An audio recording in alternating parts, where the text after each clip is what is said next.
সবাইকে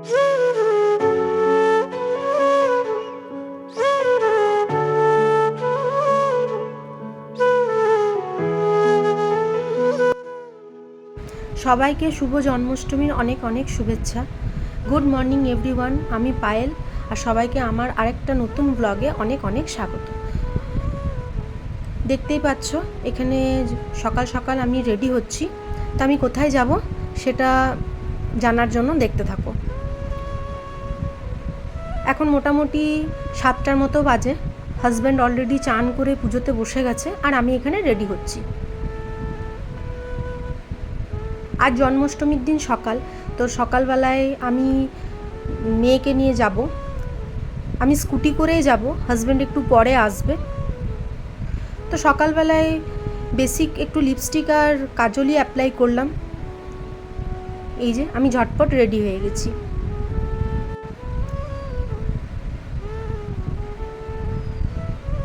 দাঁড়াও, একটা জিনিস বাকি আছে।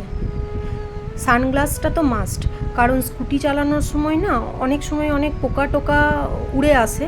আর তাছাড়া আমি আমার চোখ দুটোকে ভীষণ ভালোবাসি, তাই সবসময় চেষ্টা করি চোখগুলোকে একটু ঢাকা রাখার। এনিওয়েজ, কি সুন্দর লাগছে দেখো গপুকে। শুভ জন্মদিন গপু, তুমি খুব ভালো থেকো আর সবাইকে তুমি খুব ভালো রেখো।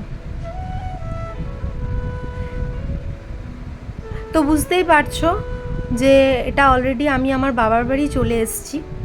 তো এই যে সমস্ত আয়োজন দেখছো, ভোগের যে আয়োজনটা স্পেশালি, এগুলো সব আমার বৌদি নিজের হাতেই করেছে।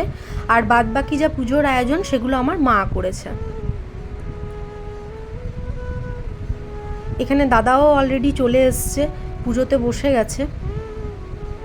চলো তোমাদেরকে একটু একটু করে সব দেখিয়ে দিই।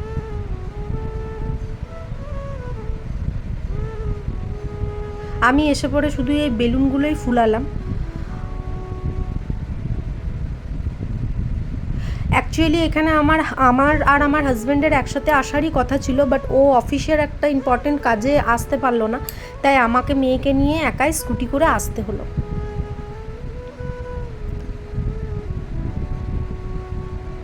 আরেকটা কথা বলি, এই যে দাদা যে পুজো করছে, এত ভালো পুজো করে না যে মনটা পুরো ভালো হয়ে যায়। বিগত অনেক বছরই হলো যে আমাদের বাড়িতে জন্মাষ্টমী ভীষণ ধুমধাম করে আমরা সবাই পালন করি।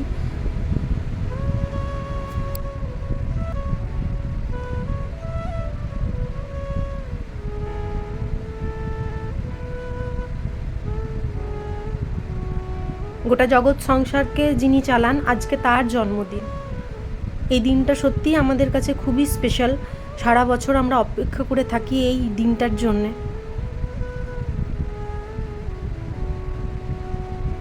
আচ্ছা, তোমরা সবাই কেমন জন্মাষ্টমী কাটালে আর কিভাবে পালন করলে আমাকে প্লিজ একটু কমেন্টে বলো। আশা করি তোমাদের সবারই জন্মাষ্টমী অনেক ভালো কেটেছে।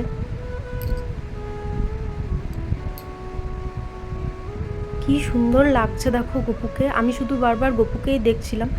তো পুজো হয়ে যাওয়ার পর বৌদি নিজের হাতে করে গপুকে সব কিছু একটু একটু করে খাইয়ে দিচ্ছিল।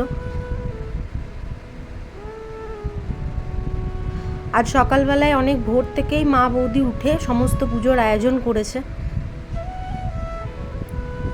এই যে কেকটা দেখছো, এটাও আমার বৌদি নিজের হাতে বানিয়েছে স্পেশালি গপুর জন্যে। আমাদের বাড়িতে গপু সোনাকে একদম ছোট একটা বাচ্চার মতোই ট্রিট করা হয়, কারণ ও তো ছোট বাচ্চাই না। গপুর আমাদের বাড়িতে আসাটা একটা গল্প। সত্যি কথা বলতে গপু নিজে থেকেই আমাদের বাড়ি এসেছে। অন্য কোনো একটা ভ্লগে তোমাদেরকে সাথে সেই গল্পটা আমি শেয়ার করব। তো এরপর পুজো হয়ে যাওয়ার পর আমি বৌদির সাথে হাতে হাতে একটু তালের লুচি, আর এইদিকে অনবরত বৃষ্টি হচ্ছে, বৃষ্টিটা ছাড়াবার নামই নিচ্ছে না। আমি হাজব্যান্ডকে না অলরেডি ফোন করে আসতে বারণ করে দিয়েছি যে তোমাকে আর আসতে হবে না, কারণ মা বৌদি দুজনেই বললো ওকে আর কষ্ট করে আসতে হবে না, তুই ওর খাবারটা প্যাক করে নিয়ে চলে যাবি। বাট ও কিছুতেই কথা শুনবে না, বারবার ফোন করছে যে আমি যেয়ে তোমাদের নিয়ে আসবো। কিন্তু আমি খুব জোরাজুরি করলাম, ওকে মানাই করে দিলাম যে তোমায় আর আসতে হবে না। কন্টিনিউ বৃষ্টি পড়ছে, বৃষ্টিটা একবার ছাড়ানোর নাম নেই। তো এইখানে দেখতেই পাচ্ছ কিছুক্ষণের জন্য বৃষ্টিটা ছেড়েছিল, সেই মুহূর্তেই আমি আর মেয়ে এক ফোঁটা দেরি না করে আমরা বাড়ির উদ্দেশ্যে বেরিয়ে গেছি। আজ এতটাই, দেখা হচ্ছে আবার নেক্সট ব্লগে। সবাই ভালো থেকো, সুস্থ থেকো।